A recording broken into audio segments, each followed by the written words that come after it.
आज इस वीडियो में बात होगी चिलिडोनियम की।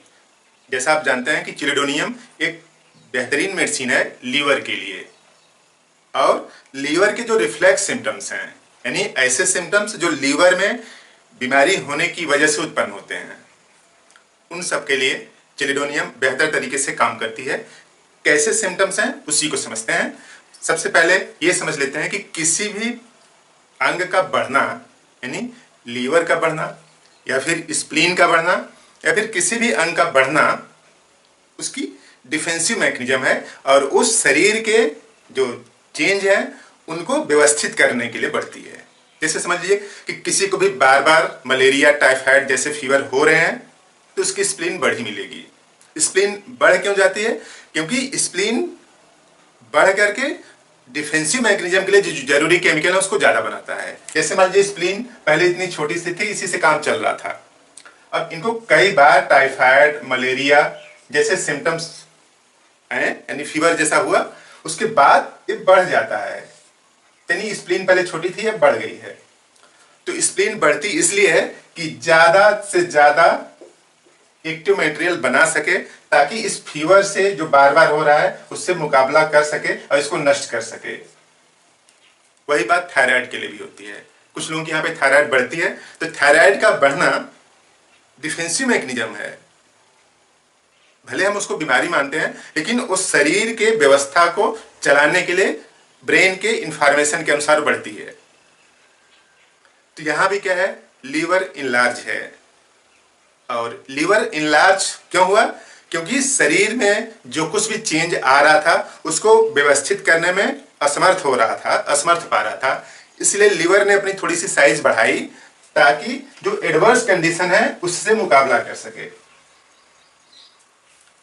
लेकिन दिक्कत क्या होती है कि हम लोग लीवर को बढ़े होने को एक बीमारी मान लेते हैं।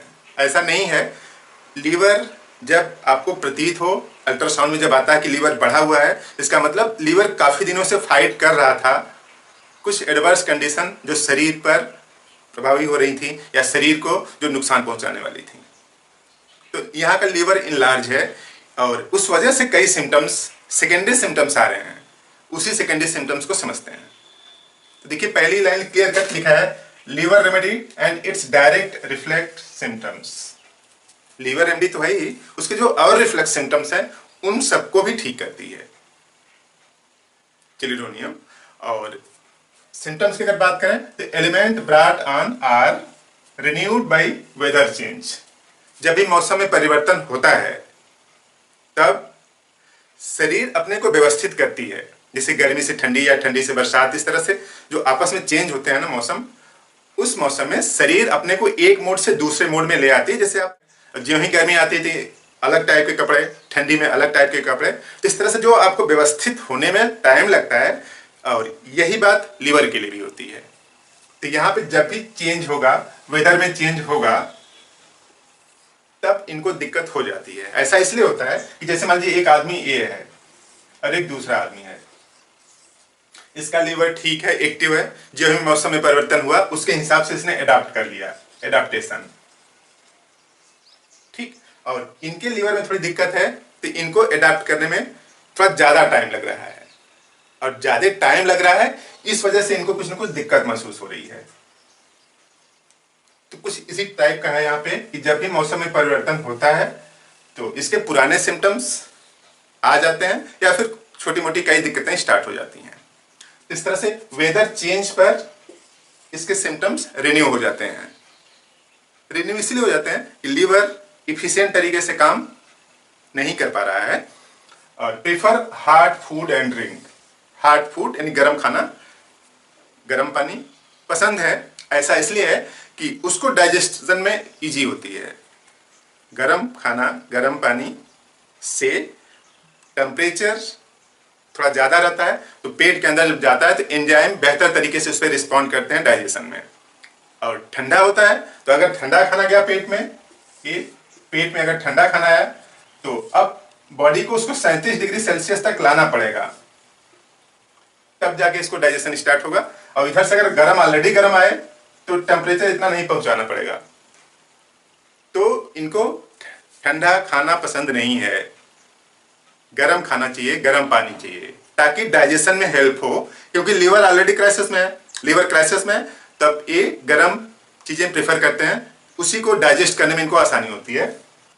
लार्ज टंग, लार्ज यानी जीभ मोटी हो गई है, और मोटी होने की वजह से पेशेंट का जीभ अगर निकलवा के आप बाहर देखेंगे तो जीभ मोटी है और जीभ पर दांतों के निशान है। जैसे मान लीजिए नॉर्मली क्या होता है कि जीभ इस तरह की होती है, ऐसे पूरी स्मूथ होती है यहाँ पे, लेकिन चिल्ड्रोनियम वाली जीभ जो है इस तरह से है, इस तरह से, यानी दोनों तरफ से, इधर दांतों के निशान है, इधर भी दांतों के निशान है, इस तरह से। सो इम्प्रिंट ऑफ टीथ, टीथ का इम्प्रिंट होना इंडिकेट करता है कि जीभ यानी जो टंग है वो बड़ी हो गई है। तो यहाँ भी कुछ इसी तरीके का है, tongue large flabby with imprint of teeth, दांतों के निशान जीभ पर पड़े हुए हैं, इसका मतलब कुछ न कुछ दिक्कत है लीवर में, ये रिफ्लेक्स सिम्टम्स हैं, ठीक है।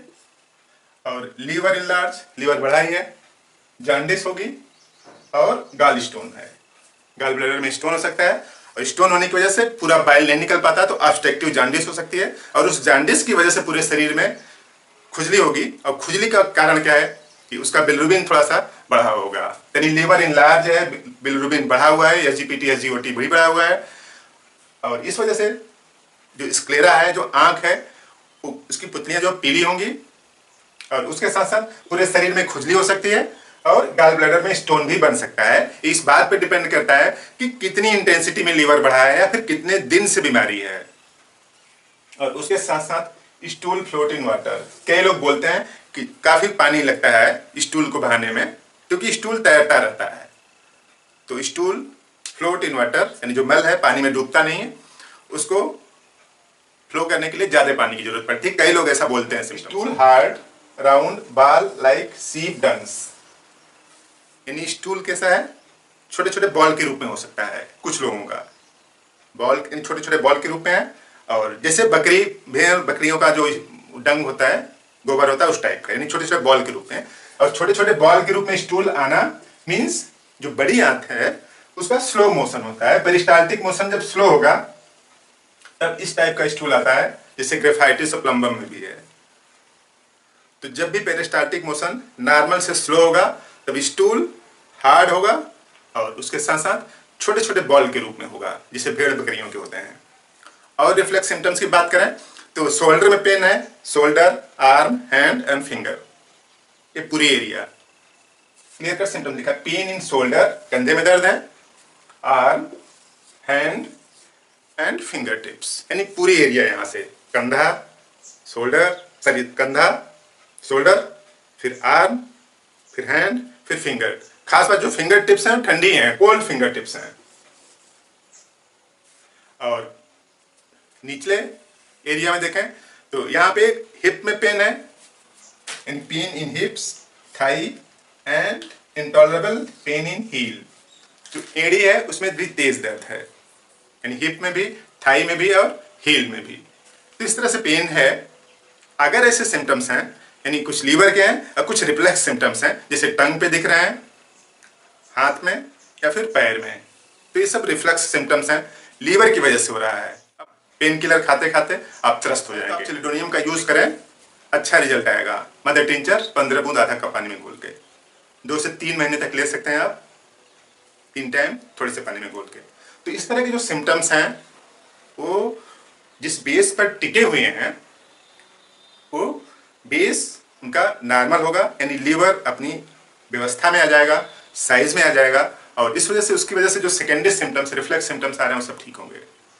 तो इस तरह से आपने यहाँ तक देखा तो बात समझ में आई होगी। इस वीडियो को लाइक करें, शेयर भी कर दें, और लोगों की इन्फॉर्मेशन बढ़े ताकि बीमार होने की संभावना कम हो। आपने पूरा वीडियो देखा, थैंक यू।